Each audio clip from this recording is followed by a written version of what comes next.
Cet article, effectivement, il fixe un objectif donc de réduire nos émissions de gaz à effet de serre de 50% à horizon 2030 par rapport à 1990, qui est mieux que ce qui était précédemment dans les textes, à savoir 40%, mais qui reste, il faut d'abord le rappeler, insuffisant, ne serait-ce que pour respecter nos propres engagements au niveau européen. C'est le fameux Fit for 55, c'est-à-dire l'objectif global pour que les pays de l'Union européenne atteignent une diminution de 55% de leurs émissions de gaz à effet de serre.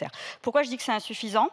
Parce que, en fait, dans les calculs, on compte aussi sur l'absorption des gaz à effet de serre par nos puits de carbone naturels.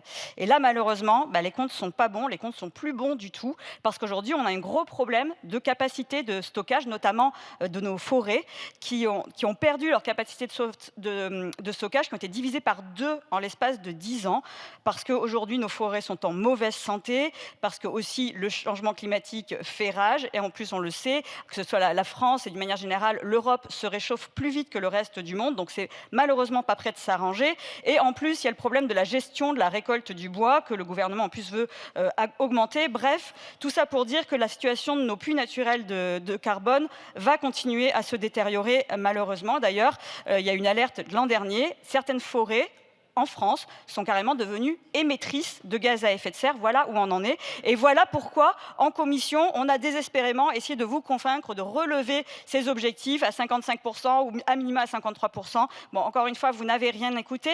Et pourtant, après le citez pas, ce matin, c'est l'INSEE qui nous révèle, je cite, que le rythme de baisse donc, des émissions de gaz à effet de serre est inférieur à celui compatible avec les engagements climatiques de la France, ce qui est exactement ce que j'ai essayé de vous démontrer.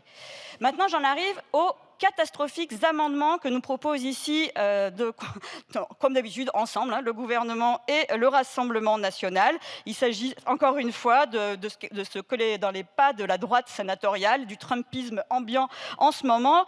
L'idée, c'est donc, ce n'est plus de parler d'un objectif contraignant en disant qu'on va réduire nos émissions, mais de dire qu'on va tendre vers une réduction des émissions. Bref, on fait disparaître l'objectif contraignant de ce texte. Je veux insister sur la gravité de cette démarche. Faire diminuer nos émissions de gaz à effet de serre, c'est une nécessité, ce n'est pas une opinion.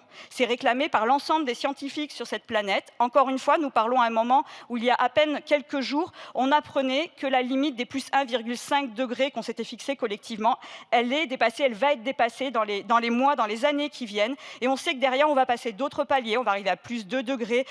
Même le gouvernement prévoit un scénario pour la France à plus 4 degrés. Or, la réalité, c'est que derrière, on va avoir quantité de points de bascule dont on ne sait pas ce qui va advenir derrière. On ne sait pas exactement quelles vont être les conséquences, mais on sait que ça va être de plus en plus compliqué, tout simplement, de maintenir nos conditions de survie sur cette planète.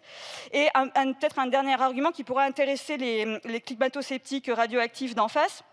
On est le 19 juin et on vient d'apprendre que le Rhône est désormais trop chaud pour les centrales nucléaires. Je ne sais pas si vous avez entendu ça. EDF annonce qu'il va donc y avoir des baisses de production à partir de mercredi prochain. Voilà, donc vous voyez à quel point votre relance délirante du nouveau nucléaire pour construire de nouveaux réacteurs d'ici 15 ans, voire plus, c'est complètement inadapté, même pas à ce qu'on va vivre, mais à ce qu'on commence à vivre dès aujourd'hui. Bref. Voilà pourquoi il est très important d'avoir un objectif contraignant de diminution de gaz à effet de serre, parce que là, on comprend très bien la manœuvre. Si on fait disparaître l'objectif contraignant, ça veut dire aussi qu'il n'y aura plus aucune possibilité de recours. Donc là, on comprend très bien que ça intéresse un gouvernement qui a déjà été condamné 2 fois pour inaction climatique. Et d'ailleurs, j'imagine que c'est pour ça que notre ministre Agnès Pannier-Runacher a déclaré ce matin sur France Inter, je la cite, « L'inaction climatique est une arme de destruction massive ». Tous ceux qui veulent mettre le pied sur le frein de l'écologie sont en train de nous envoyer dans le mur. Alors là, je me permets un petit message de service à Madame la ministre. On ne comprend pas bien pourquoi elle parle à la 3e personne du gouvernement auquel elle appartient.